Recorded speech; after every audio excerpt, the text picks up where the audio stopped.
How I felt about feeling different partly was to do with, I suppose even then, was my sexuality.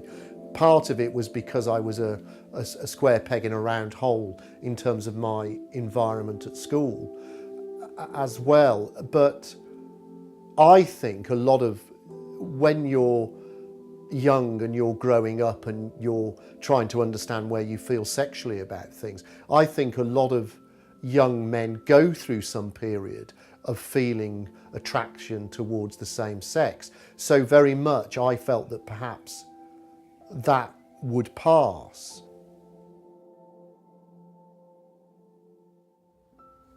When I was growing up, the attitudes towards gay people, certainly in the circles I moved in at school and on the estate where I grew up, they weren't particularly positive towards gay people, towards LGBT people. Particularly at school, there was a lot of homophobic bullying, not just towards me, but anyone who was perceived to be gay. I was always certain of my own identity. I knew that I was gay. I mean, I remember when I was about 5 years old, I knew that I wanted to marry a man when I grew up. I didn't know what gay was. I'd probably never heard that word back then. But I knew I wanted to marry a man and that I was a bit different to everyone else. So I was always certain of who I was and what I am. But I guess I was influenced by those around me, and that I kept it to myself and thought, oh my God, I can never come out. I can't let anyone know that I'm gay. I mean, when I came out, yes, it was legal, but I think the attitudes were still very, very negative and not accepting. And it meant that people like me actually kept in our own circles and didn't, okay, it was okay at work, and it was okay with the people that I knew. But I associated with other lesbians and feminists, and I didn't venture out of that. I kept, like many other lesbians and gay people, we kept ourselves apart. This kind of macho culture, of course, both in school and in the wider friendship groups and so on that I had in my hometown, led to a secretiveness certainly about myself, and a wariness about disclosing things of anything to do with being different, and to the extent to which that I actually pretended to have a girlfriend who didn't actually exist. But it was just peer pressure, and of course, keeping it secret from your parents, from your brothers, from family, and so on was all part of it, and it's bred a kind of culture of concealment.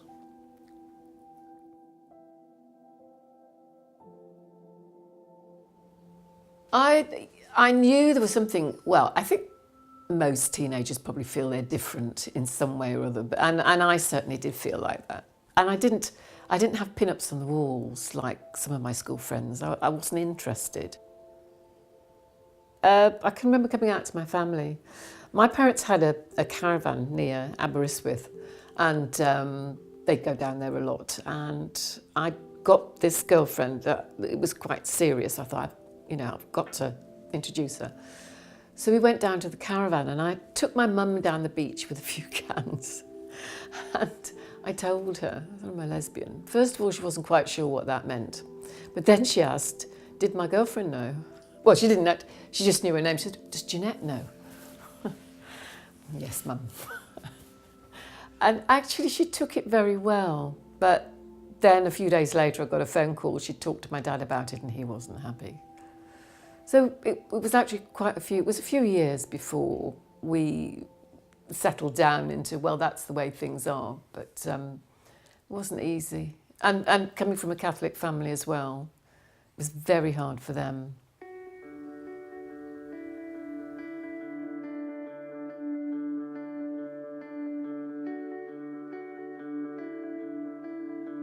there is something about coming out that changes who you are. And I had friends quite early on in my 20s that I admitted it to, close friends, and that was absolutely fine, because if they were a close friend, it was important that they understood that side of my personality, and I trusted those people enough that that wouldn't be a negative response. The family thing is very different, and I suppose it's when you come out to those people who are closest to you that then becomes a true coming out experience. I came out in various stages, really. So I came out to my best friend at 15, I came out to a couple more friends at 17, I came out to my family at 18, but then what I find is actually you're constantly coming out whenever you get a new job or you move somewhere. You're always coming out. It happens over and over again. At the beginning of the 90s, 1994, something like that, I can't remember the precise date, two blokes opened a designated gay pub in Warwick. What had been the Warwickshire regimental pub, the Antelope in the Saltersford, was taken over by these guys, and it became exclusively gay. And for several years, it was a mecca for people in this part of the world. We very much felt that we wanted to offer a venue that was solely for gay people and would be there for the gay community. We were looking at it in business terms though. We weren't thinking, oh, we're going to provide a venue that's there. You know, we knew to make it work that it had to be exclusively gay, because where it was situated in its clientele, we couldn't have run it as both. We would have neither have had a successful gay clientele, and we certainly would have alienated the existing clientele. So it had to be one or the other, and that drove the decision. So we had to absolutely demonstrate a commitment to our gay customers that this was a venue for them, and we would support them, and actually that then leads on to all sorts of other challenges that perhaps we were slightly unaware of until you're actually dealing with them at the time. We decided that what we'd do is we got ourselves a guard dog. So we got the biggest Rottweiler you could find, called Winston, from a dog shelter. But it was so funny because as soon as we got Winston, we never had anybody coming in that pub causing a problem. It's almost like the message got out. He was a lovely dog, but he wasn't lovely if you put him on a lead. So if you put him on a lead and took him into the pub, if we'd got trouble, he wouldn't be a lovely dog. So that kind of gave us a feeling of security. And I think it gave some of our clients a bit of a feeling of security as well. But yeah. And it was quite funny, Winston, though, because he'd got his own prejudices in life, Winston was. He was perfectly happy with us, perfectly happy with any amount of gay men, just didn't like women.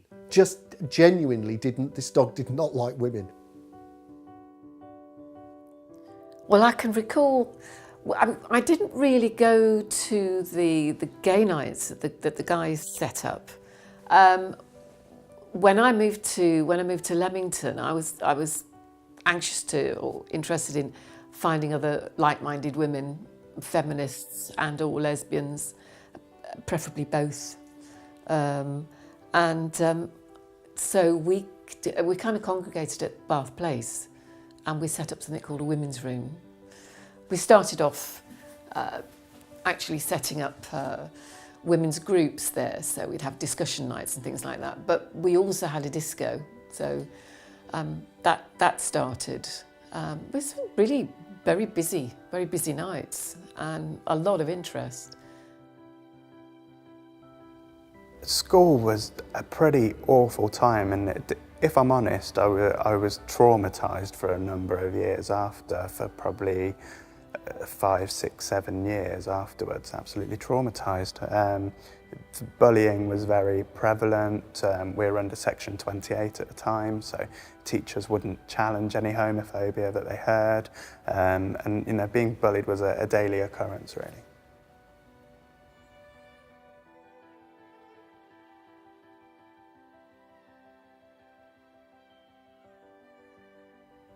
It's, I mean, when you're bullied to that degree, talking from my experience, I guess, it definitely has a lasting impact. And you know, as I say, I was traumatised for a number of years, and I wouldn't say I'm traumatised now, but when I hear of LGBT young people being bullied now, it does kind of affect me, and I do think, you know, because I remember what I went through, and I guess that's why I do the work that I do now, so that the next generation don't have to go through what I went through.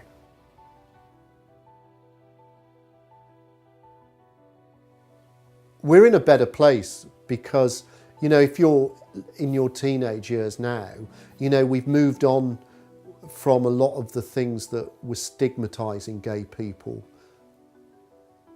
I think you've got to know what the battles are sometimes, and quite rightly, you've got to make sure that there isn't bias and discrimination. It is about creating awareness, but it isn't always about doing that with the big things. The best way that people can do that is through the small things, and the small things about where we're at is just being honest about who you are. And yes, sometimes I question myself as to why in that conversation didn't I let somebody know that I'm gay? But actually that's because it's not an issue. People do not choose to be lesbian, gay, bisexual or transgender. A person's nature is a product of both genetics and nurture, the way we're brought up.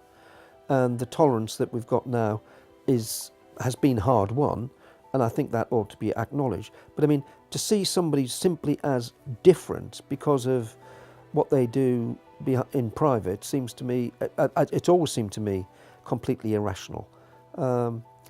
Lesbians, gays, bisexuals and transgender people are just the same as everybody else, really. We pay our taxes, we empty our bins, we complain about the council, we complain about the weather, we go on holiday, we find it as difficult to get jobs as anybody else, and it's a bit like Shylock's speech, if you prick me, do I not bleed? It's the same thing. Any kind of irrational prejudice is, to be challenged, really.